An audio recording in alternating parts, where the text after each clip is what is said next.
నైరుతి రుతుపవనాల ప్రభావంతో ఉత్తరాఖండ్లో విస్తారంగా వర్షాలు కురుస్తున్నాయి. పలు చోట్ల కొండ చర్యలు విరిగిపడి రోడ్లు మూసుకుపోయాయి.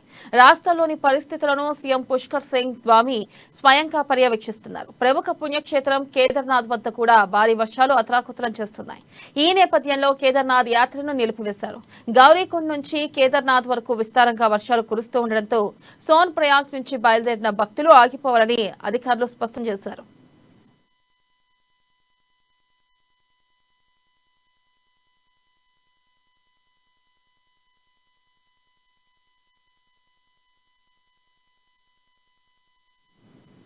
సోనప్రయాగ్ నుంచి 5,888 మంది భక్తులు కేదార్నాథ్ బయలుదేరారు.